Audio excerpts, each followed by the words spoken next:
Hello, creative people. Welcome to Creative Conversations. My name is Hollis, and we are so grateful that you have chosen to spend this hour with us. I want to give you a little background on where this podcast was born. It comes from my company, I Am Creative, where the mission is to expand the definition of creativity beyond a pencil and a paintbrush and to empower people, especially adults, to own and recognize their talents that come in so many different forms. So, in this space, I get to talk to so many inspiring people that have jobs, interests, hobbies that have varied from doctor, actress, Reiki master, singer, lawyer, and so many more. And the conversation is structured around three questions.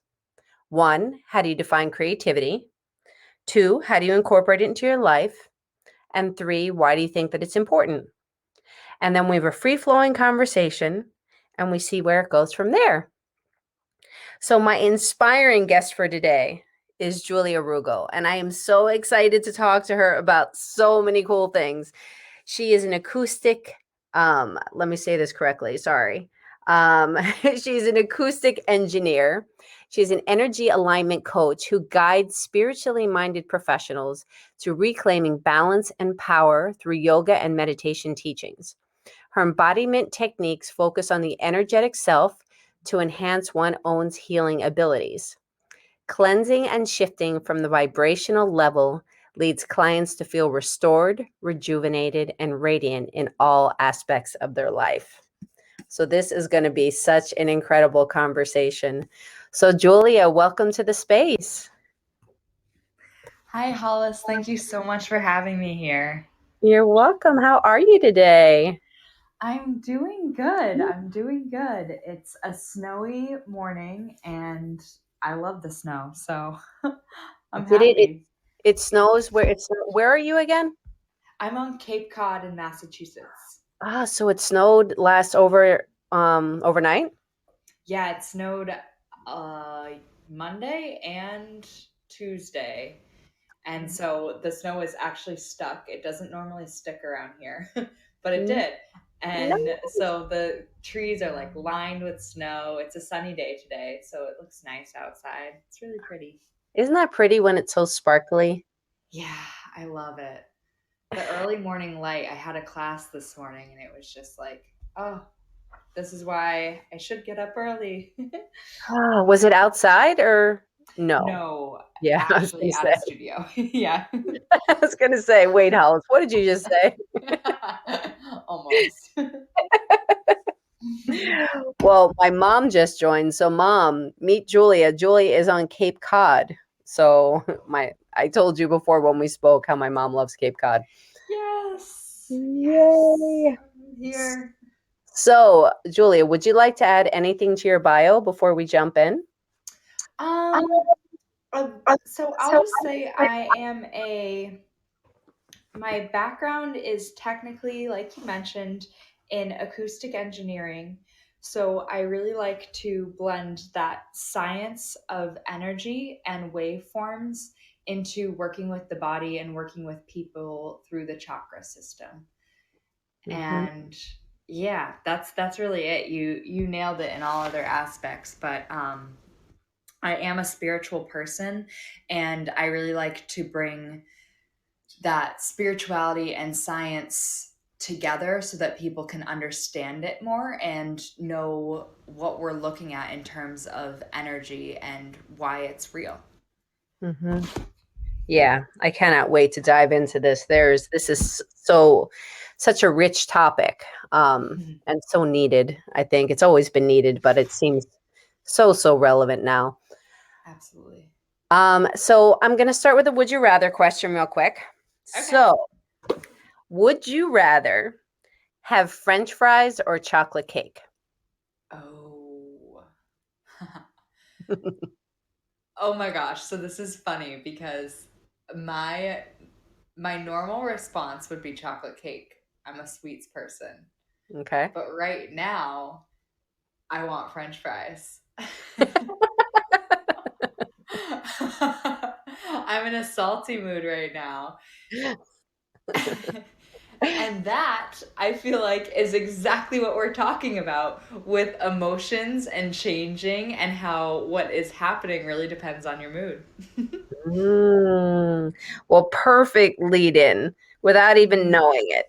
Um, Perfect lead in. So, yeah, why don't you tell us a little bit about, before we dive into the first question, like what is an acoustic engineer? Okay, so the way I used acoustics is I'm actually working for an acoustic modem company.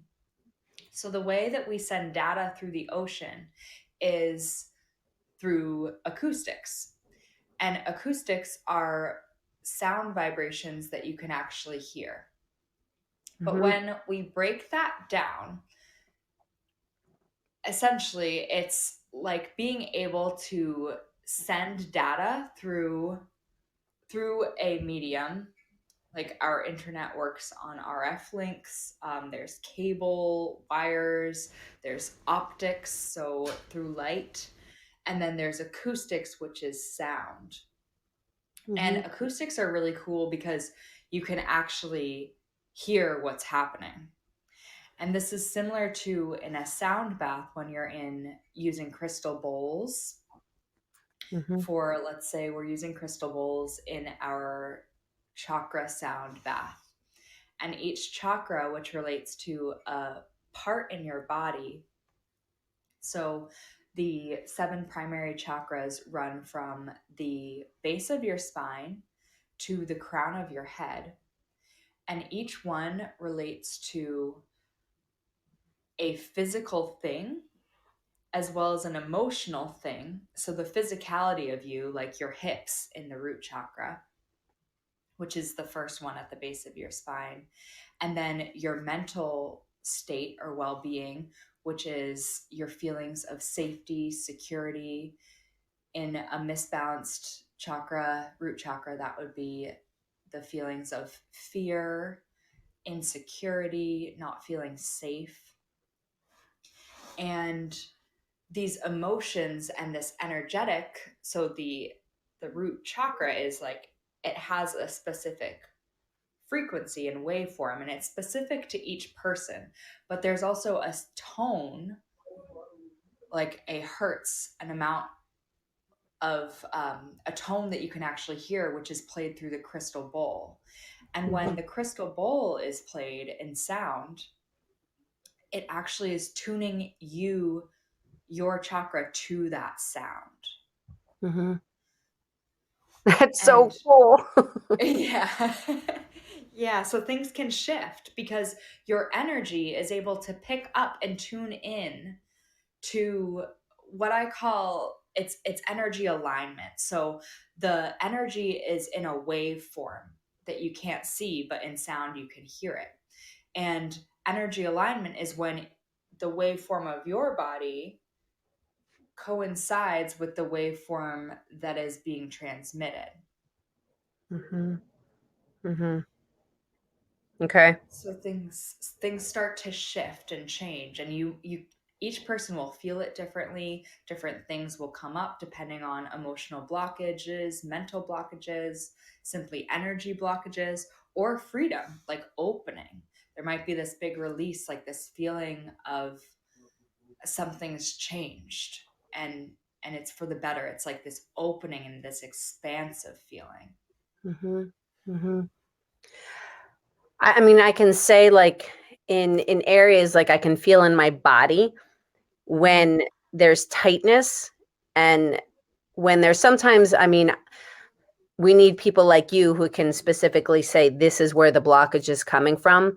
But I Mm-hmm. know that I can feel pain like in my hips and that kind of thing, and Yes. it feels a tightness, and it's, and I can feel that an emotion is connected with that. I'm stressed, so when I'm stressed, this is what happens.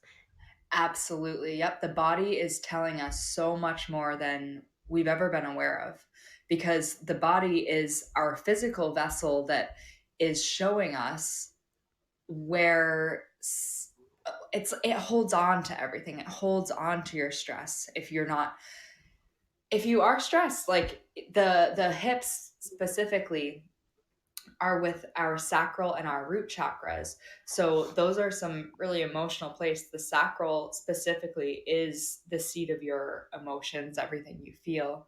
And when we have stress around certain aspects of our life, like we're not maybe able to express our emotions in a certain situation, or we're feeling stressed at home because home can be stressful. We've all been home for a long time now, and that will show up physically when there's just too much. And that's why we need yoga, we need strengthening, we need stretching, so that we're paying attention and using our breath to shift and change the body, help the body really. Mm-hmm. Okay, so we're going to get deeper into this, but let's start with our first question, and then we'll see where everything goes. So, so Julia, how do you define creativity?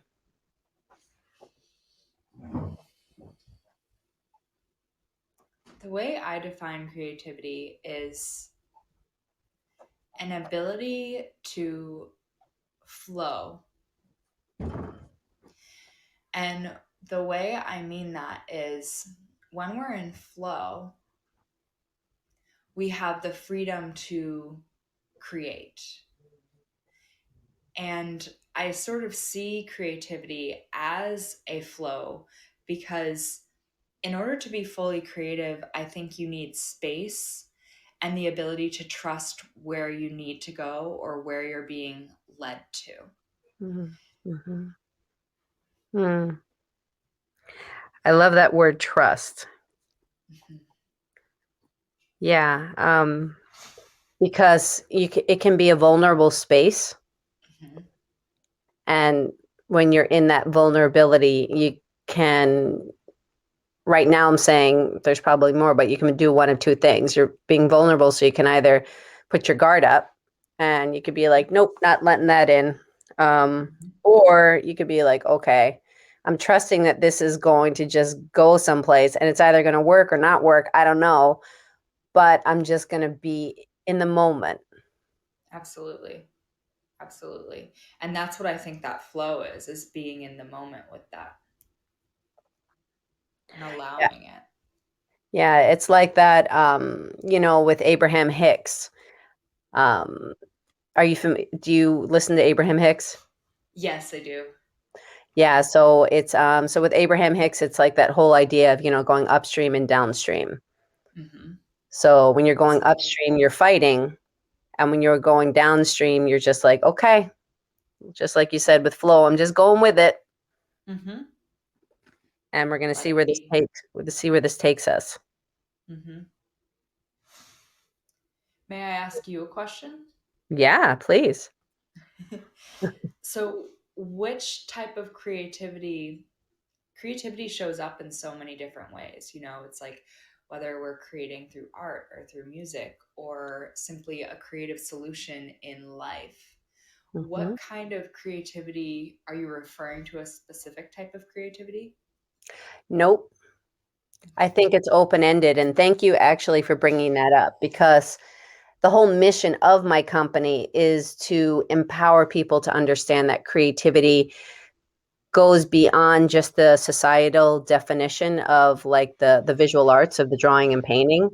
Hmm. And when you look up the meaning of creativity in the dictionary, it's the formation of an idea or an object. Ah, beautiful. So I mean, that's what it is. So it comes in every form. So what I feel so passionate about is about getting this point across that you could be sitting around a business table and solving problems, or working together as a team on how you're going to resolve something. You Mm-hmm. could be cooking, you could be writing, you could be Mm-hmm. doing a science experiment. Mm-hmm. um, it comes in all different forms. Yes, absolutely. I totally agree with that. So that's why I love this space, in talking to so many different people who do so many different things, to hear different answers, to hear similarities, to hear people's, because we all have stories Mm-hmm. and experiences, and from that space comes how we define things. Absolutely. And how we create things. and how we create things. Exactly. Exactly. So tell me more about this transition from what you were doing as an engineer to being a coach in energy alignment. Was this something that you always kind of did? Um, or is it something that you kind of, found out about and just jumped into? Yeah, so it's a little of both.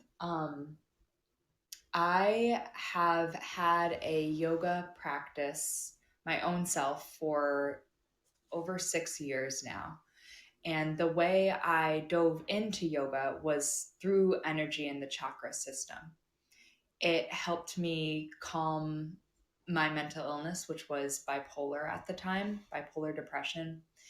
And I started meditating and practicing yoga every day, and I really dove into it myself.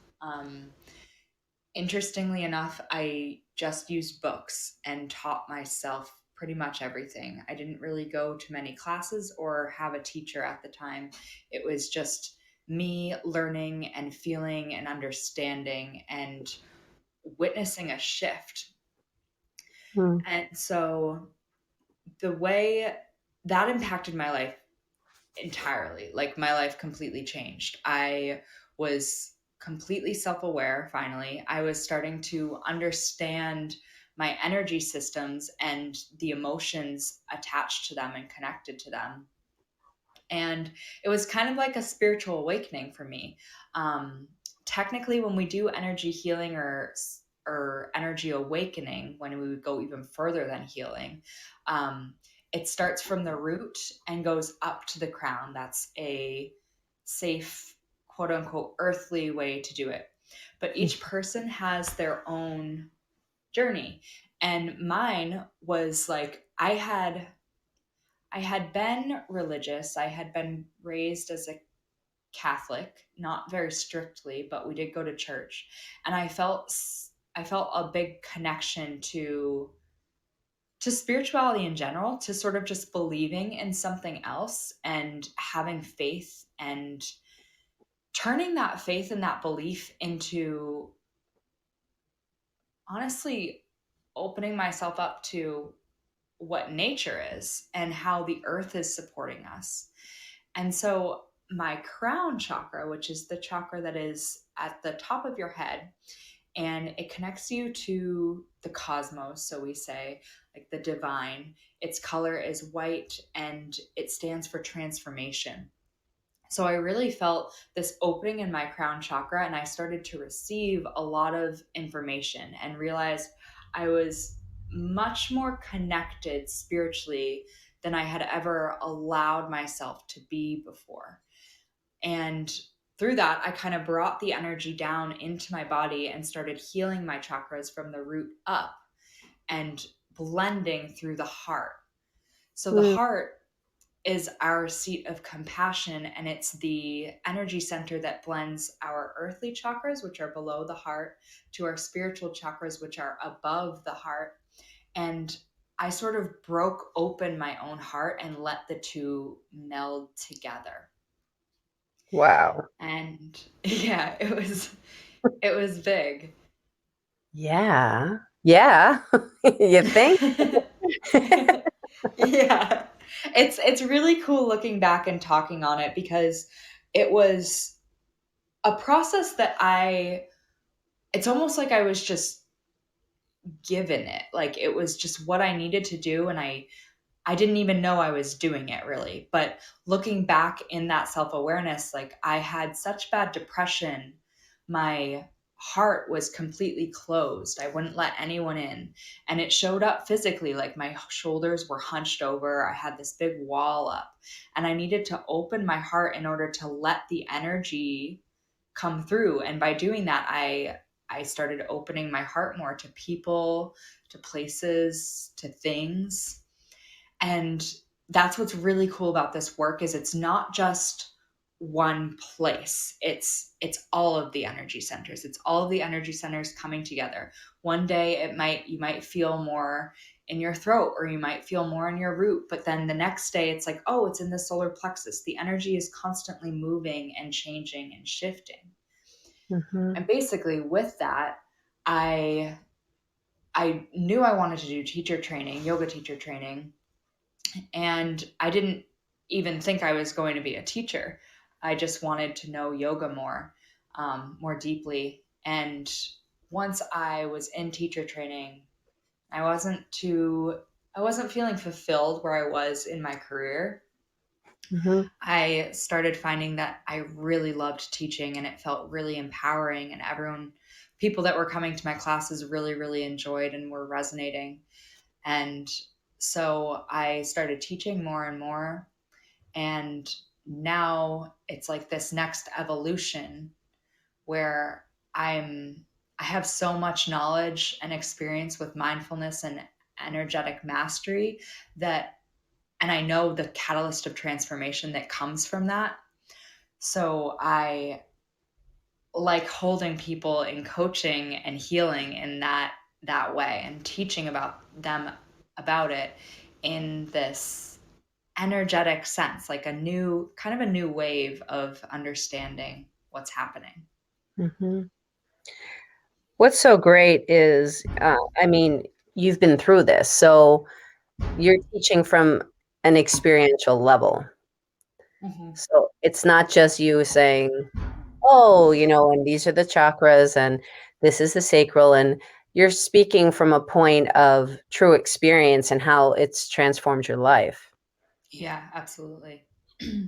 And that just carries a whole different power to it. And I guess the word passion too, because it's like being Yeah. on a mission. You're like, it's helped me so much. I want to just help people.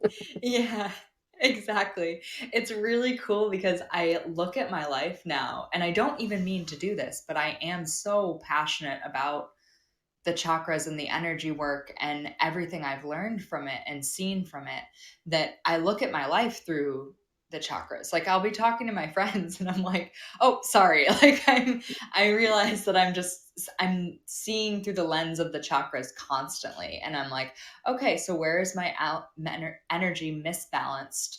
Do I need more energy in my root, my solar plexus, my throat?" And I've utilized mindfulness so that I can feel which center is talking to me in any given moment.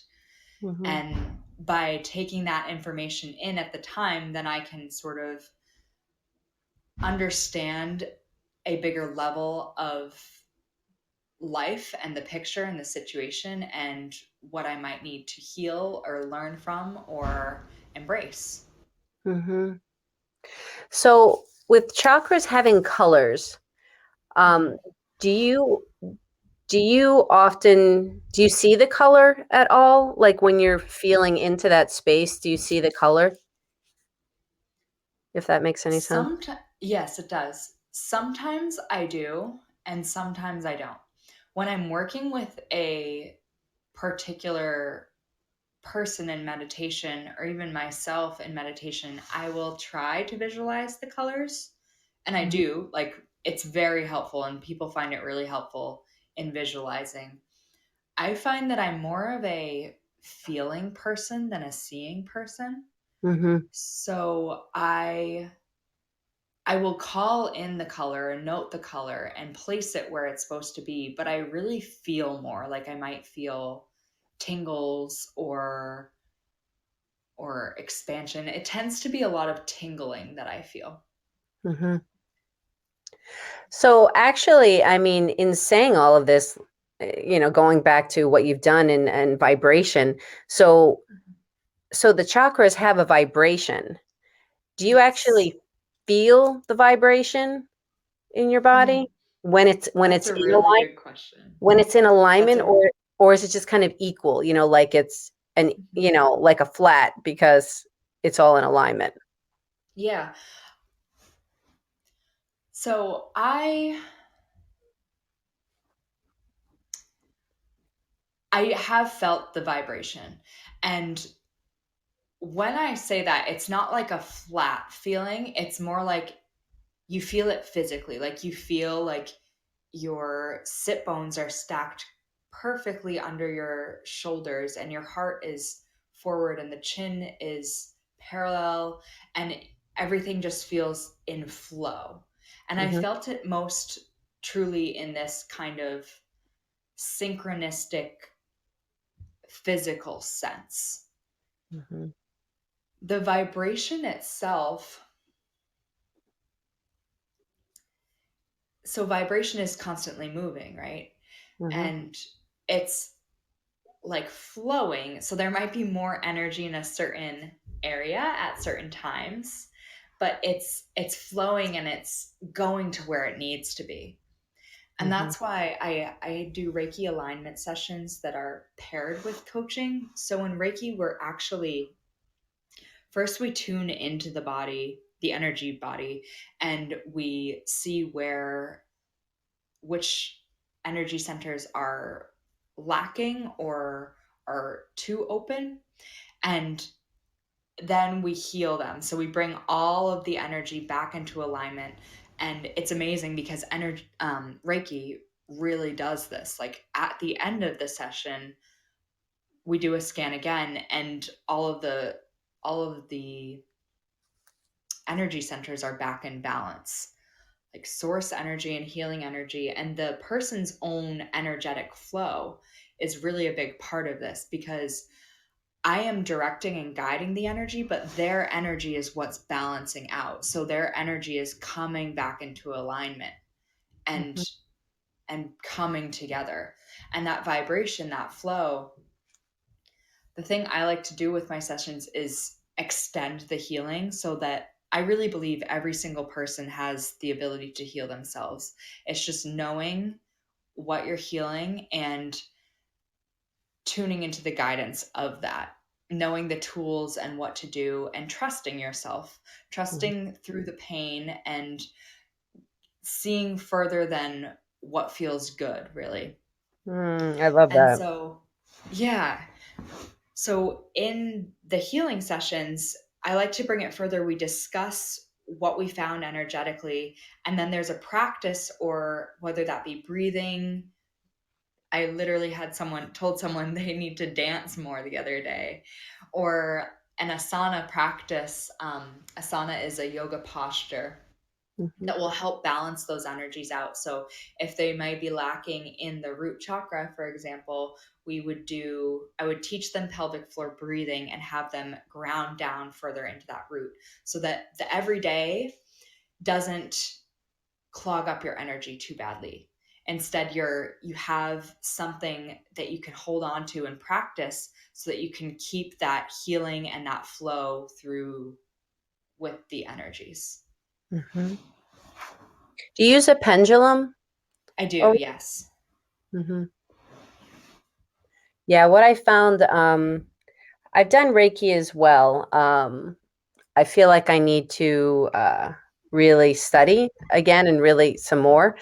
Hmm. But what amazes me always is the energy that you can feel coming. I mean, it's I guess you can clarify for me, but it's like the auric field, or when I put my hands around somebody and on somebody, it's like Hmm. at some point you can feel like like it's prickly, Yeah, that and exchange. yeah, and it's just at some points like it's so warm and it's just amazing. It amazes me every time. Hmm. Yep, me too. It's so cool and so beautiful. I feel it mostly through hot or cold, like temperature wise, Hmm. and like depending on what that person needs, it's just really interesting. I like the heart, for example, Hmm. might feel so much different than the solar plexus or anywhere else, it's like what is needed in that area and then bringing that energy in so that it's sustaining and helping, Hmm. support is the word. Yeah.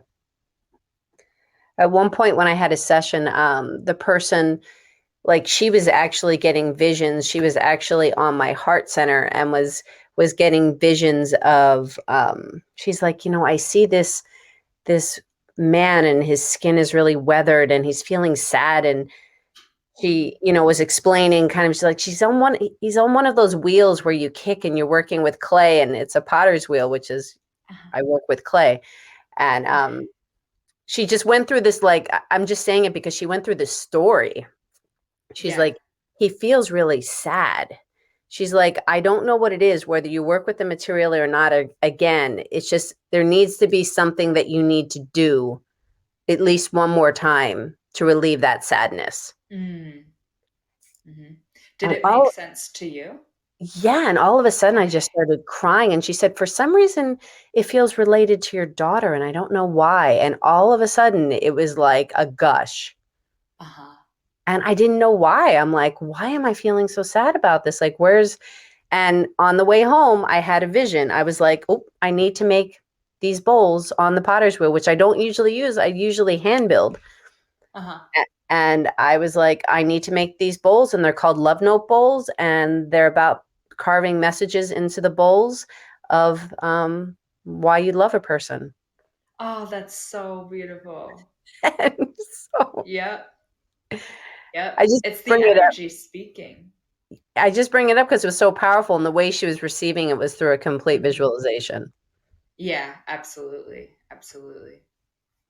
So Yeah, so it's like the energy speaking, and how does it speak to the healer and even to the person receiving the healing, and you being able to connect with that healing. Like, I find crying is just so helpful, and you sometimes don't even know what will bring it, or help you reach that place of healing or surrender to it. mhm, And when we can receive that really through a healer, through that visualization, that story that was for you, mhm. it's important. The story, Mhm. because it's like the chakras. I mean, they're the core of us, aren't they? Yeah, they I are. mean, I like, I go was going ahead. to say, I like to call it vibrational healing, because they are the core of us. Like, we start in the energy field, and our soul is an energy and energy. Mhm. And no matter is created or destroyed, we're all here. And so when we shift and change from the vibrational level, that's that's the start, and that's the root. It's the core. Yeah.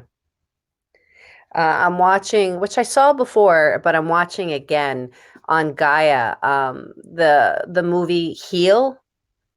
Ooh, Have I you have seen? Gaia too. Have you seen it? No, I haven't seen that one yet. Yeah, you guys, anybody who has Gaia, the app, GAIA, they have so many great shows and movies and informationals, and it's just really wonderful. It's just about a woman who traveled around the country and maybe the world, meeting people who had physical issues that kind of were just undiagnosed, and how they healed themselves. And Hmm. it's not dissing medicine at all. It's saying that, medicine has its time and place, but when it's getting at the core, like you're saying, the core, your vibration, how people have been healed from stage 4 cancers, uh, been taken out of wheelchairs, um, Hmm. all these different scenarios. I'll definitely have to check that out. Yeah, I think I pretty, saw it featured the other day, actually. It's really. perfect. Yeah, yeah, Yeah. yeah. It's in synchronicity. Exactly. Exactly. So let's move on to the second question, which is how do you incorporate creativity into your own life? Mm. So, since I've recently really started going more full time in the coaching business, it has been a whole new look at my creativity. Mm-hmm. And the way I incorporate it is again by holding myself to both flow and discipline. And that's our, in a sense, our two types of energy, masculine or feminine, sun energy or moon energy. And the way creativity shows up for me is when I have a burst of inspiration, I let myself follow that. And I let myself feel the emotions when I need to feel my emotions too. I don't really have much of a like concrete schedule. I have parts of the day that I know I like to do things because that works best with my energy. Mm-hmm. And I have my plans for to-do lists or get to-do lists of, I like that switch on wording. It's like allowing what you have to do to be a blessing in sense. Um, but I let myself really be creative in that space where I can do what feels good and what needs to be done, as well as when I have more motivation or need for a certain task to get done, then I hold myself to that and can do that. But I'm not forcing myself into a box, which I used to do in so many aspects of life. And I think that's part of the reason I had such severe depression, was because I was forcing myself into a box for other people rather than for me. Mm-hmm. So creativity is really showing up in the flow and the state and the allowing my feelings to be valid and show up as they need to be. I like how you brought up the masculine and feminine energy, um, and the words flow and discipline. Mm-hmm. Because when you do, I find, speaking for myself as an entrepreneur, there is that time when things are going to flow really easily. But for me, it's also having that structure and that discipline to be able to also do those things that aren't the necessarily fun things to do, the things Yeah. that don't come as easily, um, but have found that a mindset switch in it. I like how you said your get to do list. Mm-hmm. Instead of a have to do list. I think like Mm-hmm. those little things really do make a difference. Exactly. The little mindset switches are so helpful. And also, like for me, Another, oh, sorry. go on. That's the thing with not seeing each other. I know, right? So true. You go, you go. I'll say I it. did like a little reward system too. Like I also do Mhm. like, not gonna lie, sometimes I'm like, okay, Hollis, if you do this, then you can go up and make your coffee. Or like Exactly. it's not real coffee. It's like it's a dandy blend. My daughter always makes fun of me. She's Mhm. like, it's not coffee. Why do you call it coffee? I'm like, because it's my coffee. That's what you need. Exactly. The mindset switch again. So, but yeah, there's like a little reward for those things that aren't so fun. Mhm. Mhm. Absolutely. I was going to say the get to do list and imagining even the things that aren't fun. So I mentioned spirituality earlier, and I have a devotional practice. I recently, this year, a big part of my ability to step into myself has been through mantra and yoga, Okay. which is devotional sound and music.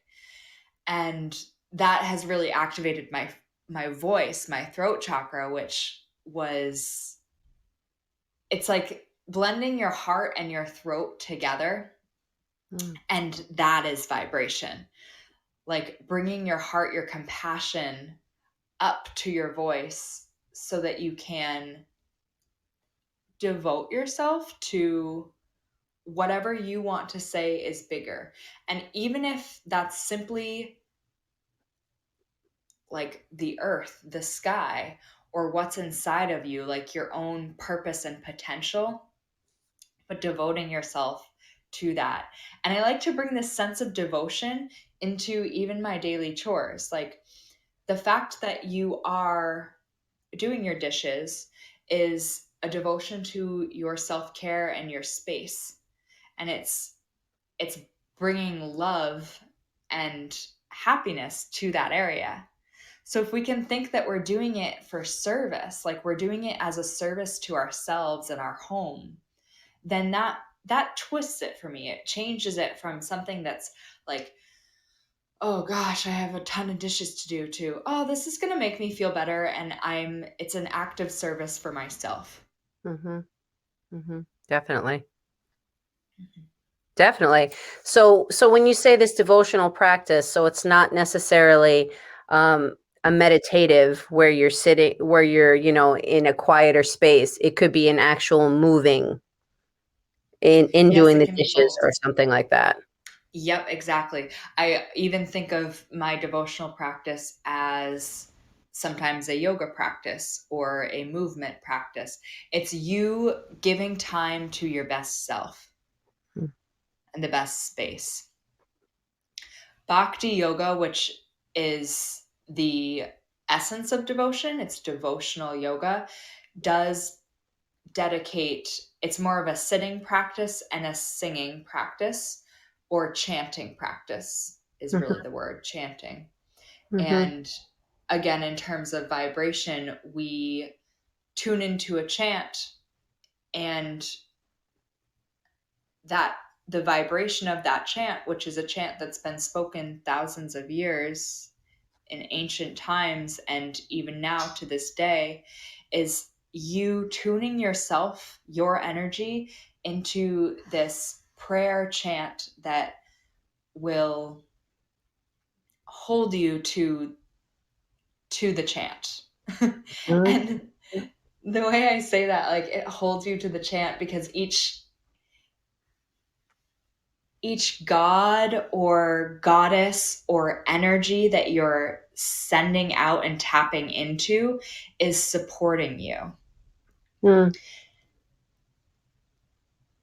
And by physically using the voice to chime in and tune into that vibration, I like to think of the voice as our connection to all that's around us. It's a connection to the universe, it's a connection to other people, it's a connection. Listening and receiving is also a part of the throat chakra, the voice. And it's your ability to connect with people and anything that's around you. So when we use it in prayer and in chant, then we are connecting to all the people that have ever chanted this and letting that vibration lift us higher and give us support. That's so beautiful. Yeah, I love it. It's I'm really passionate about it. It It's a really personal is, practice right now, but yeah. because it's this really communal. It's this idea that it's like merging time. To me, it's like stuff that's happened in the Exactly. past, stuff that's happening now. It's kind of like it just combines. It's like time is not, it's not an issue. It's not a thought. Exactly. Exactly. And time is a construct. Like our energy is existing on all levels of time. And so like coming to this point of merging and support in all of those aspects, it's like it just extends forever. It truly is infinity. And it's here to support you and hold you. Mm-hmm. All you have to do is allow yourself to give and receive. Mm. So, first, I want to welcome the people who just joined in. Welcome to the space. Um, we are having this conversation on energy and vibration, and it's all centered around 3 questions of creativity. So we have our 3 questions. We're on the second question. So if you have any questions or comments yourself, please put them in the chat box, and we're happy to address them.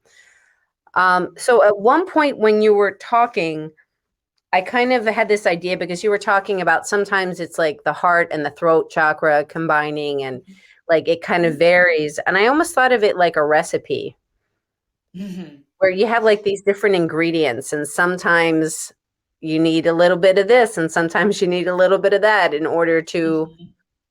to get to a different space or be in a different thought pattern or something. I don't know. Does that make sense?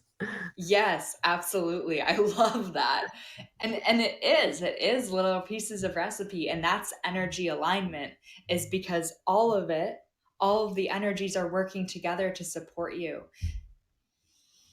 Mm. Hmm. Yeah, it was really, really like, again, going back to this movie Heal.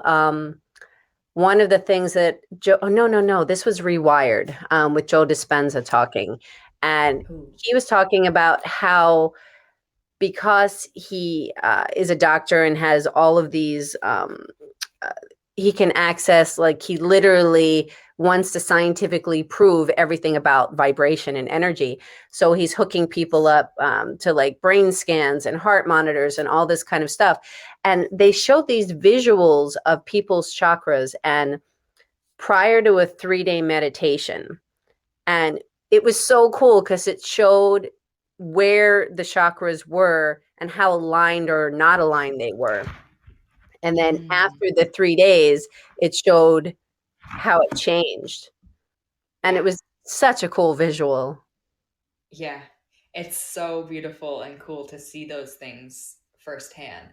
And that's what science allows us to do now in this modern day, Hmm. and have that expansive perception of what we can do with technology. And kind of, it's really interesting because it's moving forward with technology, and it's also rooting into these ancient practices and ways of being that were they were like known to be sustaining and helpful, and a more holistic sense of self and wellness and wealth even. And now being able to combine those two and see technologically everything that we've been able to change, and how energy is real. Something that I feel the ancient yogis, ancient civilizations just knew innately. They Mm, just believed in it right, because right, they didn't have to look at technology to prove something to them. right, right. And so they just knew it. Because in my head, I keep hearing like the naysayers. There's the people who are like, ah, that's like, hippie stuff. It's like, yeah, Hmm. energy, this, blah, blah, blah. But then there's the ability to be able to show, well, here's science and here's, Hmm. concrete evidence of this, this, and this. But then there is that thing of just believing. I mean, prior to all this, it was Yeah, based on belief. exactly. Yeah. Isn't that amazing? Yeah, It's really amazing. yeah, it And really is. sometimes I feel like it works better if you just believe. Mm-hmm. Mm-hmm. But we do live in this 21st century for a reason, and we have the ability to prove it, which is really, really cool too. Mm-hmm. So before we move on to the third question, when we spoke before to this, prior to this conversation, you had mentioned this organization that you work with vibration, with the whales. If you could, Yes, if you could yes. share some of that, that would be amazing. Yeah. So this works really well with the second question too. How do I use creativity? So, having a background in acoustic modems and ocean technology and engineering, I came into contact through the company that I was working um, with this organization called SMELTS. It stands for Sea Mammal Education Learning Technology Society. And what we are working to do, it's a nonprofit that is working towards lots of things. Our main project is ropeless fishing. So Mm-hmm. eliminating the end lines on lobster traps and trawls and crab pot fisheries. And the way we do this is by replacing the end lines with acoustic modems and lift bag technology. So, one trap at the end of a trawl has an acoustic modem and a lift bag. And the way acoustics work is on the top side, aka the start, like where the boat is, Mm-hmm. um, something called the transducer is put into the water and it sends out an acoustic signal. It sends out a signal that you can hear. And through the modulation schemes that we have, it activates the trap at the bottom of the ocean, and the trap starts to inflate a lift bag.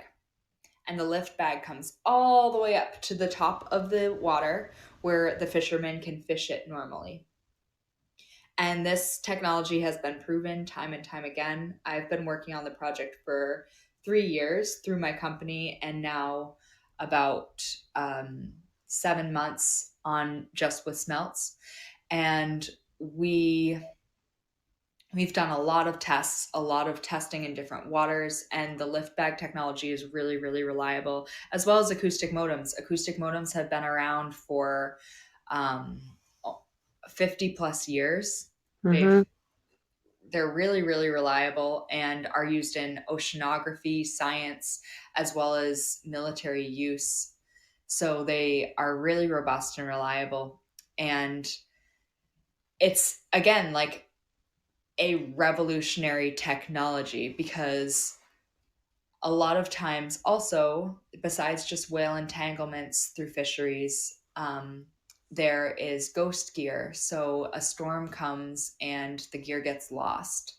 The place that they put the gear is no longer, the gear isn't there anymore, or the end line was sunk to the ground.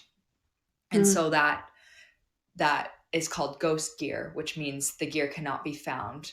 And it just ends up continuously fishing, in which case um, there's just, there's excess lobsters not being fished and just being trapped under the water. And there's also pollution, like the traps and the rope and the plastic in the ocean. So Right. with acoustic modems, you can always find the gear. The battery life is made so that it will last a few months. It can last even a year, depending. And you're always able to find the lost gear or the gear because the acoustics will range up to 5 kilometers away. So you're able to hone in on where the gear might be and retrieve it. So it's kind of like a no-brainer. Yes, it seems very no brainer ish, but there is a lot of challenge to this. It's currently a federal problem. Fisheries are closed in the winter because of right whales. There are less than 400 right whales left on the earth, and we Wow. need to protect them. Mm-hmm. So the fisheries are closed in the winters, which stops the fishing industry. Um, and we're working towards ropeless fishing. It's possible, it's feasible, but there are a lot of different moving parts that need to work together.